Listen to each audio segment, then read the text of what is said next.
I call it Dr. Seuss rap. Oh, that's fine too. But it ain't main. I don't want to call it mainstream though. You understand? What would you call it? No, it's not that though. First of all, I don't. And this is this. And I have a lot of. I like a lot of the music out right now. This has nothing to do with age. No. You understand? I just come from an era that was a little more lyrical, you know what I'm saying? And they appreciate I'm trapped that more. in the 90s too. But what I hate is when you watch one of these new artists have an interview, they say, well, then I'm not a rapper, I'm just an entertainer. Okay, so that means that you're not in hip-hop either. You're just, it's a form of rap, but that's not like the elements. So for me, the elements of hip-hop is like, 5 elements of hip-hop, they don't have any of them. They don't even have a DJ. They do a live show and they rap over their music. They're just singing along. Right. That's a different panel, by the way. That's a whole different.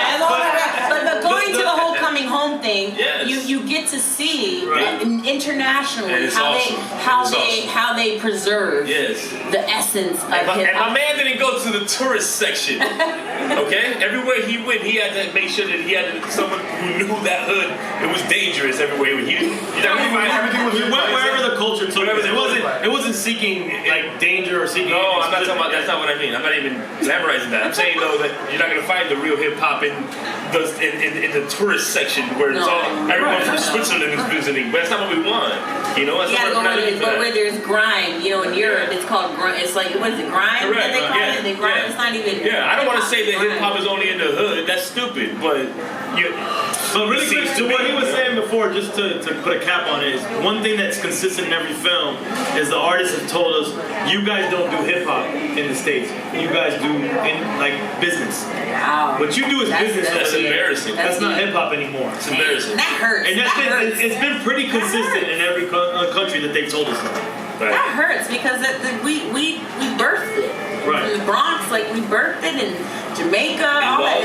He's lost his touch. Yeah. It definitely hurts, but we also know it's extremely true. Yeah, right. You know what I mean? And that's one thing that everyone who, once again, grew up with hip hop, there's nothing, we can't deny it. We all know, okay, listen, things have changed dramatically.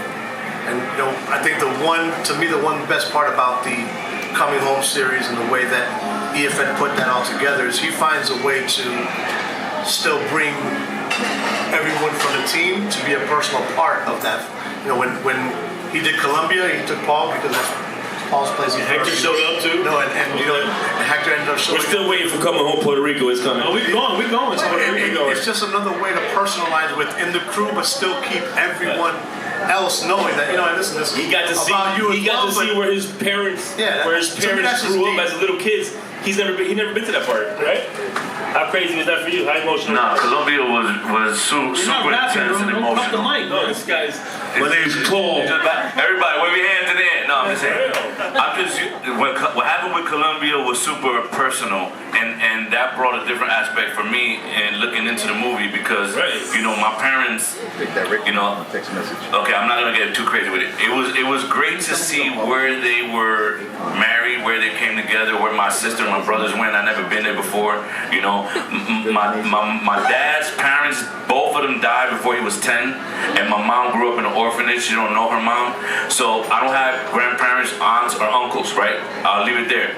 So going back to that neighborhood was like super intense, and then when they saw it, you can believe their reaction to it. They're like, you went where we left. And I went on hip hop and I went on behalf of EFN and my brothers. So that whole Coming Home Colombia to me, I ain't gotta say no more. That shit is ridiculous. Yeah. Like I said, it adds a personal touch, but it still hits everyone. So you know where, like I said, the stuff that he did for that, and the way that he was able to add the personal touches, but yet let everyone know, listen, this is about hip hop, this is about music, but it integrated everyone in the crew. And that's why I always appreciated where he went with the Coming Home series and what he continues. Real quick, we got to big up. So the person that was a part of the original film, the first Coming Home, Michael Garcia, which is an MC that was originally from our, he's not originally, he's from our crew. Yeah. He was one of the artists signed to our crew. He went on to become, right now he's one of the biggest video, or at least up and coming biggest music video directors. He's right now doing the videos for the Fast and Furious movies, and he's a part of our team as well. Yeah. Just won a Moon Man. Yeah, he won a VMA as well. Salute the home team. And I think that's one of the best parts is that each one of us is individually proud of the other person just for what they do on their own. Right. And the fact that no matter what we do on our own, we always give props to our team, whether they're a part of it or not. You know, with the Red Eye and the productions that we do, you know, I was actually excited to know that my team is a part of it, even though they don't even have to be in the film. Right. You know, we all take pride in each other's projects, and we show them off as if they're our own. And I think that's the best part about it is you take pride in what the next person's doing, they're gonna take pride in your shit and show love. You know, that's the one thing that I think that we lack the most is that we show more love for our own stuff than we show for anybody else, and expect that love back. But you know, we need to be able to, like we do now, is just that, is each project is individual, but every single part of the team gets accredited for every single thing that we do. And on that note, because I wanna open up Q&As to the audience. Last question, as far as with the Coming Home project, like what are your next, what are the next steps, and what are your vision and your goal for that as far as getting distribution and putting that out there with other networks and just getting it out there to the world and really getting them. I'm a little weird about like talking about things that I do business wise until they happen. But because something exciting has happened as of recently. Right. So I'm trying to figure out how I could say it, because my thing is like I don't like to just say cool things that are behind the scenes. I like to show you that it's working in real life, you know, and you're saying, yo, obviously it's because you see it, it's happening. But recently, what I can say is that LL Cool J and Rock the Bells are involved now in Coming Home. That's a great festival too. Charlie, there you go, Charlie. Very good. And if you guys see the logo behind us before you open the Q&A, these Dream Flicks is what he does as far as the photography with the landscape and everything else. Grumpy OGs is a podcast. Drink Champs obviously is Drink Champs. Red Eye District is what provides with networks. What is Red Eye District? Dream Big Podcast Miami is My Adventure. Spliff and Giggles is Orlando's. Did you say your adventure? Adult. Spliff and Giggles is an adult podcast. I just throwing it out there. and this is a showcase, a small showcase of what we're doing. I mean, just in case you're looking at it and not knowing what it is, we're just trying to tie all the ends together. But good. Great time. All right. Good intro. I thank you. But what's your name? And that's Paul. Thank you, Paul. There's only 4 letters in my name. We got it. Dream big and dream champ Big sports. Thank you, Paul. Thank you so much for that This is true. disclaimer. With that said, That's Paul's bodyguard in the black shirt right there. By the way, his name is Charlie. Charlie. With the hat that looks like a helmet, that's him right there. With the Run DMC glasses. And the goggles that can see into the future? Yes, that's it. He's fresh back Again, from we're 2025. family, so we can do this. Sorry. Don't try this at home. Yeah, don't try this. It never works out good for anybody. Yes. no filter. So yes, with that said, I'd like to open questions out. Yes, sir. Yes. Can we have a mic? How you doing? Yes. Nice chain. You chained up over there. You saw one chain? You what? He 5 chains. That's called chains. He 5 chains. Those chains are causing feedback. Yeah. Hello, nice to see What's you up, guys. brother? Thanks What's for up? coming out. We appreciate you. I'm Thank Ian you. from APBTV Media. I just want to ask you a question because you mentioned the history of where you're coming from to now. Me as well, but I want to have your opinion on something. As far as the industry goes in today's world, coming from where you are now, how does technology hurt or help you? Exactly. I mean, that's Good question. That's obviously a loaded question because there's so much that goes on with technology. Technology is a pro and a con, obviously. I would say the pro is that you don't need a lot of investment as someone who has ideas and is creative to get things started, to do things. There's a lot of technology that's free or inexpensive to get yourself going. The problem is that anybody could get themselves started and get going, so it oversaturates everything. Right. So now what you have to do is not only can you take advantage of these free and inexpensive technologies to do things, but now you have to put a lot of focus in how do you market and brand yourself to stand apart from the sea of everybody doing it. It made some things easy and a lot of things a lot harder. It just, now you have to be a lot more creative in the way that you want to be out. once again, like you were saying, everyone's doing it. There's not one person in this room who doesn't know another person who's doing a podcast or trying to create their own show. It's what you do to stand out, how you're delivering it. Once again, that goes back to my beginning comment was, it's not what you know, it's who you know. And take advantage of those moments. You're never going to be able to outbeat it. So you can't beat them, you join them. So you're just going to find the best route for yourself. And I've noticed now doing it so much with the grumpy OGs and with the splits and giggles and having to market those two completely different shows. But to get the same exact response, it's not easy. And it goes back to, once again, where you have to think of what's the market you're trying to hit and look at those who are already doing it. You know, I think one of the easiest ways that I learned is I would go and watch something that I wanted to put on. I'd watch something that's close to resembles that and see how they marketed it. What are the hashtags they use? What are the age ranges that they went after so that I can use kind of those same techniques and add more to it? You know what I mean? But it's all about, once again, being able to, everything now takes time, man. If you're not willing to put the time into that thing to figure it out, don't even bother. But most people, all they want to do is make money. Everybody's like, look, I want money. But the good thing, here's the good thing, I don't want to cut you off, is that we didn't grow up with any exactly. We had to. You want me to hear my song? I got to fly to New York and I got to show you my song. I got to perform it. Oh, I want to be the best MC in my city. God, we didn't have email? No, we didn't have email. I'm talking about when it comes to. I'm talking about social media. I'm talking about social media, internet.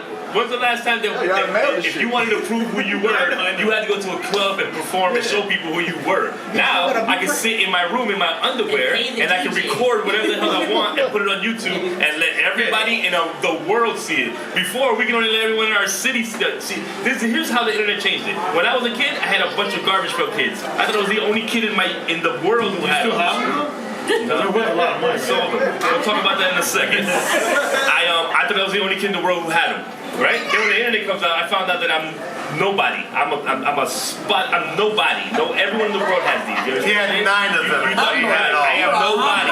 I'm a loser. I am nobody. Garbage Pail Kids. So now we're in the internet world, and we couldn't do that. We started on 8-track. We started on reel to reel. Right. Come on, brother. Now you just record in your room in your PJs. It's all love, and you get 1 million followers, and then you become a superstar. Wasn't that easy when we were? That's what he's trying to get at. It's still not easy. It's easier than when we had to do it. I mean, I kind of disagree. I know. We had to go personally and show who we were. I think there's two sides to that coin, because back then you had to go to the studio, you had to go do this, but if you went and made the effort, you would stand out because nobody else was doing that. Now everybody's doing it. How did you get the studio though? You didn't have it in your room with your computer and one little module. No, you had to on Apple. This is a little bit of sidetrack. I'm gonna tell you how we created an album. I said, everybody, sign up for Miami-Dade Community College, take engineering courses, because that gives you studio time, and that's how we recorded our first album. No, that's how we recorded our first album. Take that to the bank.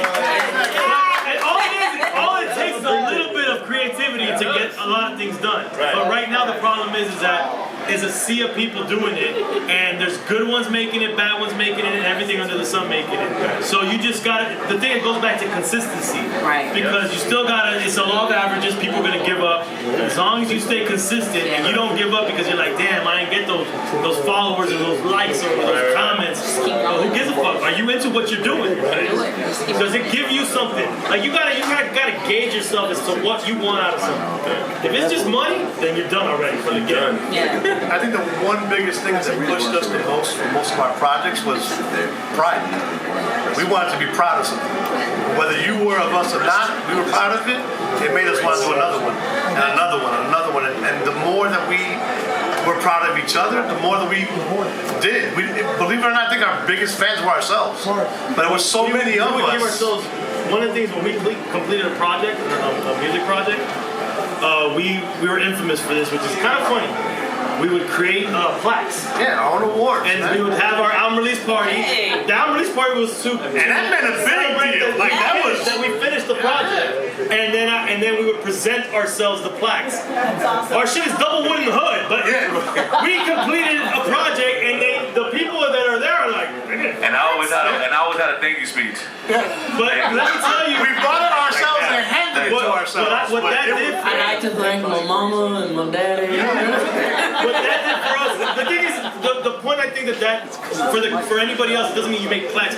You have to figure out ways to keep your morale up, whether it's you, your team, to keep that motivation, and that's what I found for ourselves. Like, you know what, man, ain't nobody gonna give us plaques.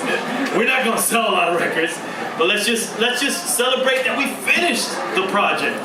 That's big. Yeah. You are your own parade, and that's one thing that I've learned. You are your own parade. If you don't celebrate yourselves, no one else will. I'll tell you right now, gotta celebrate You yourself. go to the CHP office and you'll see one of the proudest plaques they have are the ones that were issued from our own group. No, that's the proudest. And when people walk in, they're like, yo, that's dope. And we're like, yeah. You don't want to be like, oh, I get that. We made it.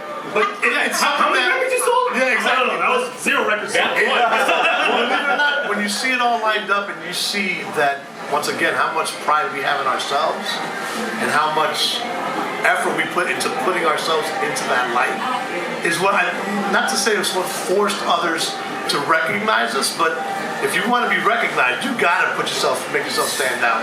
And you know, we stick out like sore thumbs because once again, there's 11 of us. When we walk into a room, we demand attention.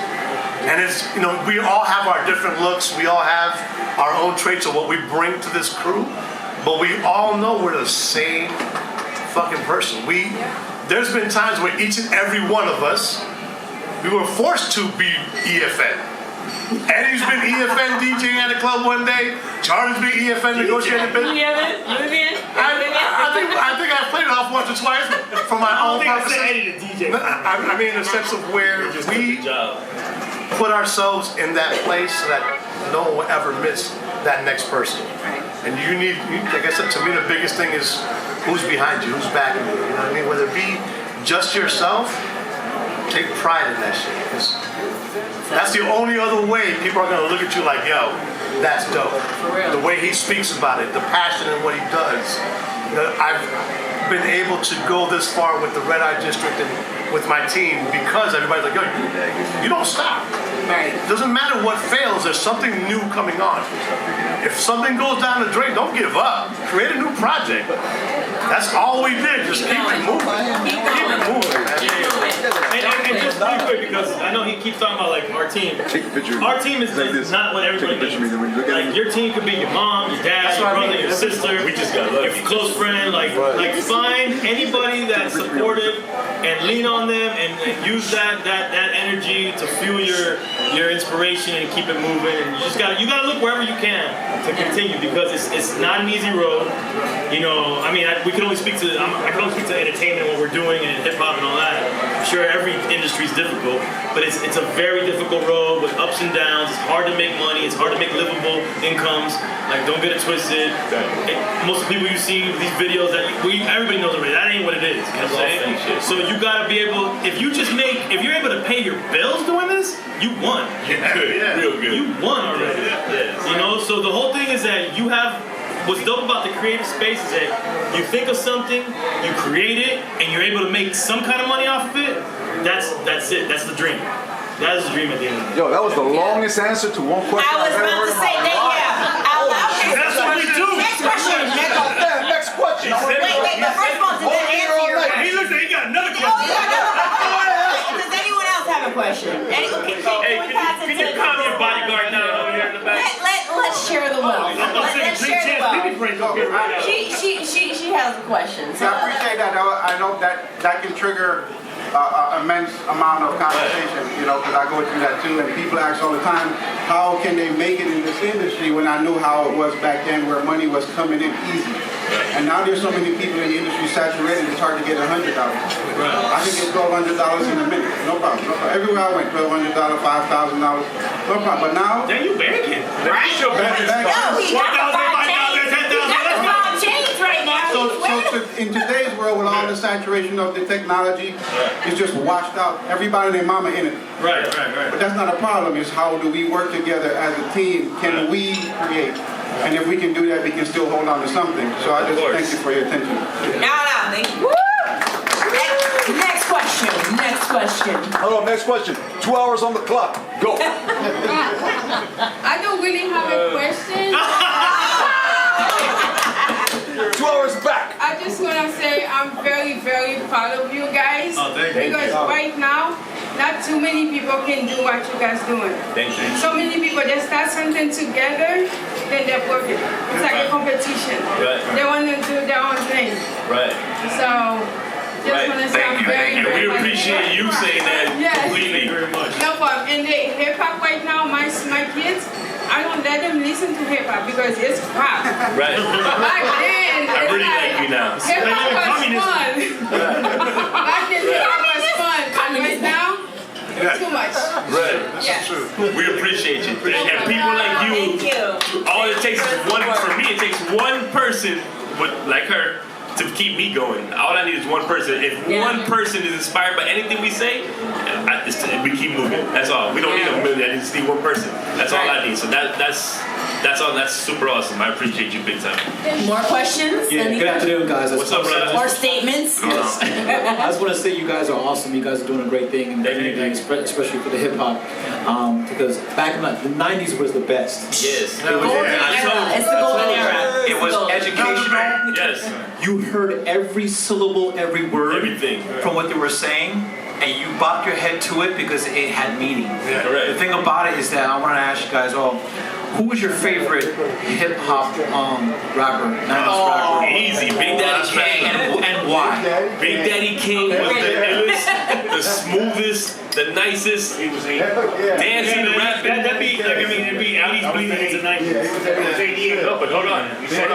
He came to, yeah, you're right, but he. Red Man. Here's the problem. If it's 90s, it's Prodigy.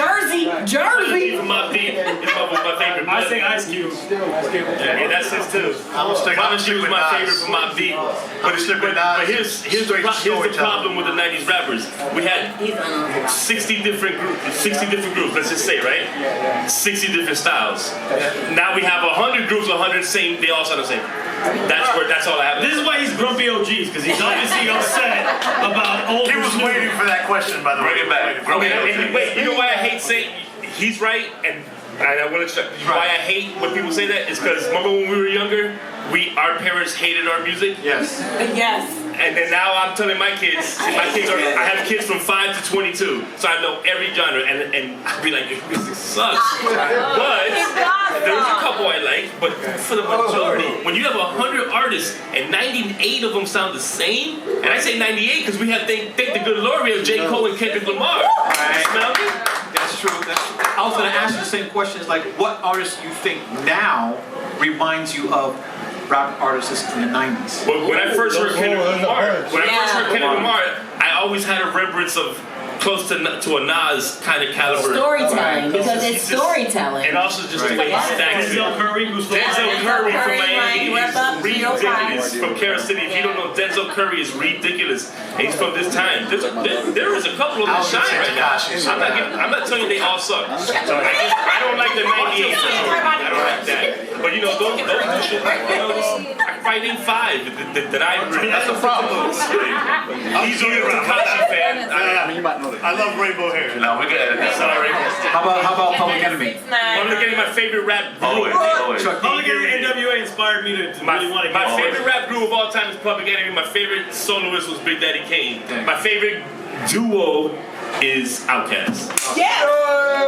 Outkast! Nice. All day. I saw them do a show live. It was an hour and 45 minutes. Their first song had mad energy, right? Yeah? 45 songs later was the last song, Bombs Over Baghdad, more energy than the first song. After an hour and 45 minutes on a live band, I got the best dope. ever. That's dope. I saw them at Coachella in 2014. 20 years. It's 20 years since they were on stage together. Hold on. You said Coachella. I was not going to answer that question. Coachella. They was at Coachella together. Public Enemy me. I saw them in the AAA arena before it was Miami. Now it's FTX. Miami Arena before it was AAA. In Miami Arena, 88, Public Enemy, Run DMC, DJ Jazzy Jeff and the Fresh Prince, and Stetson Sonic. I was in 6th grade. How my mom let me go there, I do not know. I was with 2 other 6th graders. She still doesn't know you. I took the Metro Rail from Kendall all the way over to the city, yes. And when I got off, I was scared as hell. I walked in. After I heard Public Enemy, I was deaf. I couldn't hear shit. Then Run DMC came on, and my world was over. That's it. It was the best.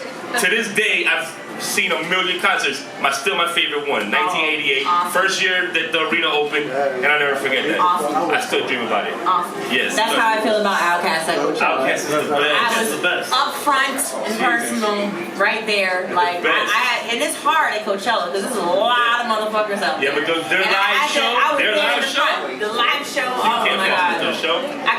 I cried. I literally cried. Show, period. I was very emotional. Yeah, that show was awesome. It was awesome. If you've never seen it, my goodness. Well, I met my wife at a De La Soul concert. Yep. After that De La Soul concert. Get off that sweet shit. Next question.